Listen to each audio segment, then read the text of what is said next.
Hi all, this is On the Rocks again. Today we're playing an interesting deck that I found on managrind.com. This was played by the European MLG tournament winner this, I believe it was last weekend, named Wushtemme. It is a rogue deck, and it is actually fairly cheap to make. It only has one legendary in it, and that is Blood Mage Thalanos, and unfortunately I don't even have that card, so we're just playing with a Kobold Geomancer. I'm playing a few games with this deck so far, and the win-loss ratio has been really good. Really not that much, other than some really horrible misplays on my part. But this has actually been pretty good. This starting hand is actually decent. I think I'm going to keep the Shield Master. The Assassinate's going to come later if you want to take out those big cards. Viscerate is also kind of a later play because you want to actually get use of that 4 damage. But the Bloodsail Raider's good, and we'll see what we draw into after the Assassinate goes away.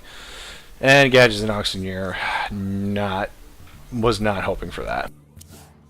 So first turn, the play is going to be coining into a dagger, which we are then going to use to hit him in the face. First blood on the board. And next turn is going to be the Bloodsail Raider. It's going to come into play as a 3/3 for 2 mana, which is quite good. And then after that, we'll just kind of see what we draw into. We got Shield Masters down for some early protection here, and Gadgets and Auctioneer for some later card draw advantage, which we're probably not going to see right away. Honestly, in the few games that I've played with this deck so far, I haven't gotten a chance to really abuse this guy yet. So it's just kind of, you know, I mean, if you get the opportunity, it's amazing, but it's just not very good. Okay, he's going to drop a Fiery War Axe, and he's going to make a trade for my Bloodsail Raider here. There is a Swamp Ooze in this deck somewhere, but unfortunately we didn't draw into it.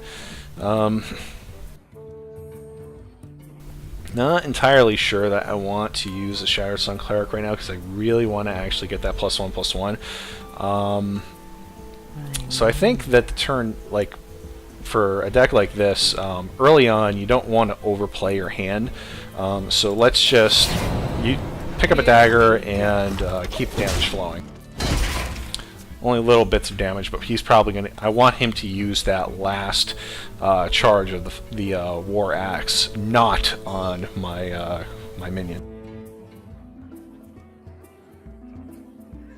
I found that Fan of Knives is actually also really useful in this deck. You just kind of pick a couple creatures down to 1 HP, drop Fan of Knives, and you get the extra card draw off of it. It's quite nice. And he's doing exactly what I wanted him to do. Use up that last charge of that. But he's going to get another weapon. Okay. Okay, we are in range to drop a Shield Master. Now, he can take this out if he wants to, but he's really not going to get too much out of it. And do I want to use this or do I want to save it? I think I'm going to save this. Now we're going to use it to keep the damage flowing. Next turn, possible backstab into a dagger to kill the Arathi Weaponsmith. We'll see what he does with the Shield Master. It is possible he's going to hit it with the axe and the Weaponsmith to take it out. I mean, I'm kind of hoping that's his play, because that's a little excessive to take out one taunt, because then I have another one in my hand. But can only wait on his actions.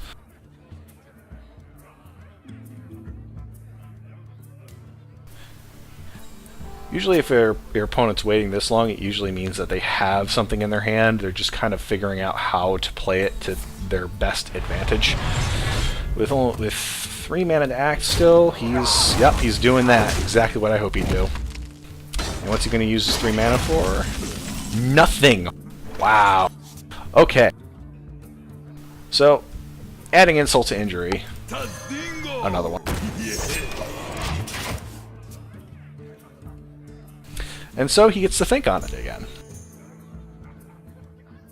Because chances are he's probably got something in his hand that he really wants to play.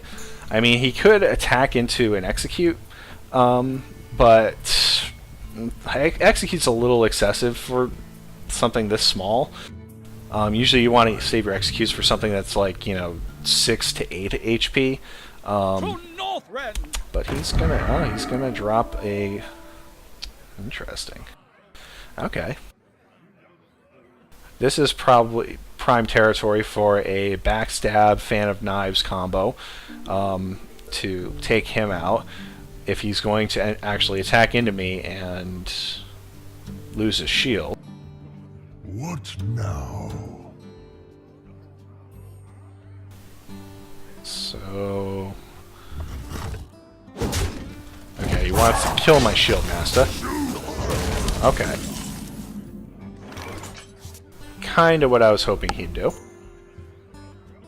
So, to play this turn, we can backstab Fan of Knives to draw a card. Still not going to play Shadowstone Cleric. Probably use last 2 mana to dagger. I mean, we could use another Argent Commander and take him out and lose the shields. Actually, yeah, let's do that. So now we actually have something on the board here, and we're not using 2 cards to take out 1 guy. Again, this is a deck where you don't want to overplay your hand. And using 2 cards to take out 1 minion is kind of overplaying your hand. What now? So next turn, depending on what he lays down, we have the Gadgets and Auctioneer, which we can put down. Try this. And then combo into it a backstab or an eviscerate. Let's see. How do we want to handle this? A 3-3 with a 4-3 on the board. And I don't know what he's going to do with his axe on this turn. I wonder.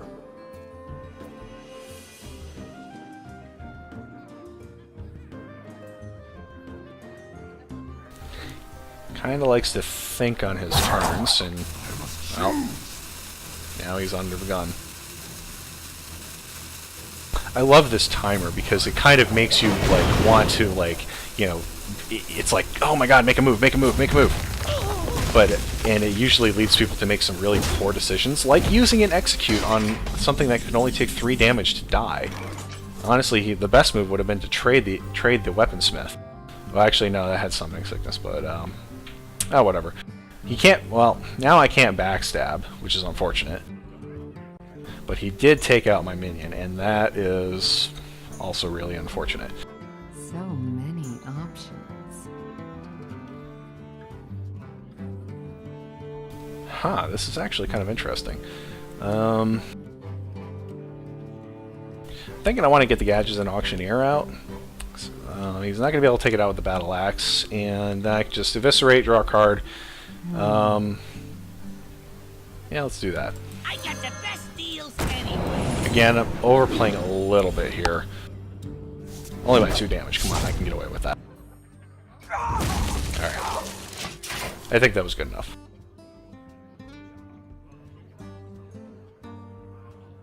So, okay, he's got plenty of cards in his hand. 2 possible damage. Oh, now he's going to make it 4-3. Okay. He's not going to drop the Whirlwind. He's going to hit me for 2.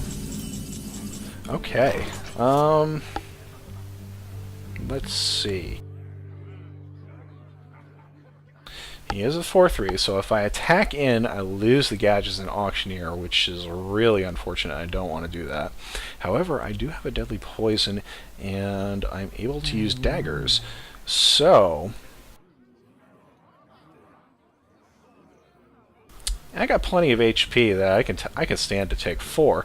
So dagger, Deadly Poison. We draw into a Shiv. Excellent. Here we go. 3 damage. And we still get to swing for 4. And we still have some room to act here, which I probably shouldn't have swung. That was a little premature of me. Yeah, let him just chew on it for a while. I know I probably should. Again, I know I'm emphasizing the don't overplay your hand, but this is going to encourage him to kind of slow play. I know I'm probably full of crap here when I'm talking about that, but yeah, he basically passes. He just passed his turn with 7 mana, as I just passed my turn with what, 5? But still, that's kind of huge. So basically, he's got nothing on the board. I'm going to save my dagger, but I'm going to pump my Gadgets and Auctioneer twice. Once with the Shattered Sun Cleric, and a second time with the Dark Armor Dwarf. And now we got 7 damage. And we're going to call it at that. And we are in a great control position. We got sources of damage on the board, and lots of ways to deal with threats in the hand. Slightly more HP than our opponent. I call this a good position. The only problem is he's got... Oh! This is such a crazy card. Oh no, I lost him. But I'm still left with a 4/4. I guess that's pretty good. Not horrible, but suboptimal. That card is so hysterical. I especially love it when, you know, we've got a full board of creatures, and the one creature that survives is my, like, you know, 10/10 monster that he really wanted to destroy out of everything. And he still didn't play anything else. Okay, I mean, it's, you know, his funeral, but okay. We must cleanse the Sunwell. Swing for 5. Is there anything else that we really want to do here? Well, if he plays... The thing is, you never know if you want to save for that 1 extra damage. Which can become 2. I do have some extra sources of spell power in this deck, so that can become more powerful. I think I'm just going to kind of sit on my hands here.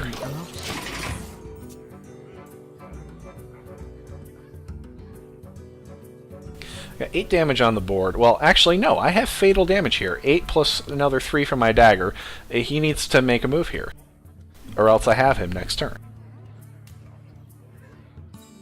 Chances are he's counting it up and thinking about a concession if he can't play anything. I wonder.